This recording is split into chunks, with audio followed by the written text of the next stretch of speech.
जंगल के बीचों बीच एक भव्य पुरानी हवेली थी जो कभी एक धनी परिवार का गौरव और आनंद था। लेकिन जैसे जैसे साल बीतते गए, परिवार को कठिन समय का सामना करना पड़ा और हवेली को छोड़ दिया गया। इसके कभी कभी सुंदर बगीचे अब उखड़ गए और इसके भव्य कमरे अब खाली और बेजान हो गए। लेकिन ऐसी अफवाहें थीं कि हवेली प्रेतबाधित थी और ये कि परिवार के भूत अभी भी इसके हॉल में घूमते थे, उन लोगों से बदला लेने के लिए जिन्होंने उनके साथ अन्याय किया था। एक दिन दोस्तों के एक समूह ने रोमांच के लिए उत्सुक पुरानी हवेली का पता लगाने का फैसला किया। वे ऊंचे बगीचों से रेंगते हुए निकल गए और एक टूटी हुई खिड़की से निकलकर हवेली के अंधेरे और पूर्वाभास वाले इंटीरियर में प्रवेश कर गए।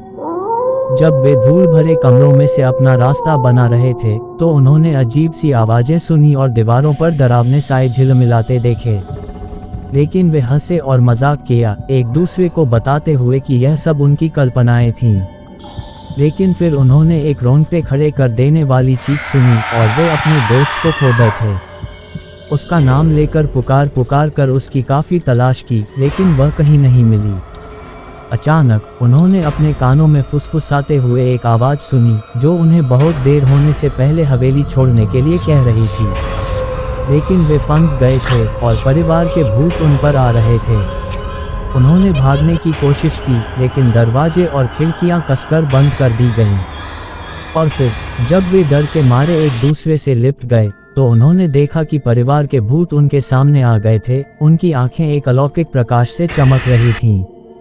दोस्त चिल्लाए और रहम की भीख मांगी, लेकिन तब तक बहुत देर हो चुकी थी।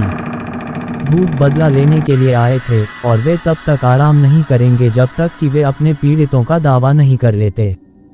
और इसलिए पुरानी हवेली को छोड़ दिया गया। इसके हॉल खोई हुई आत्माओं की पीड़ा के रोने से भरे हुए थे जो अभी भी इसके गलियारों में घूमते थे, हमेशा उन लोगों से बदला लेने की कोशिश करते थे जिन्होंने अपने डोमेन पर अत्याचार करने का साहस किया था।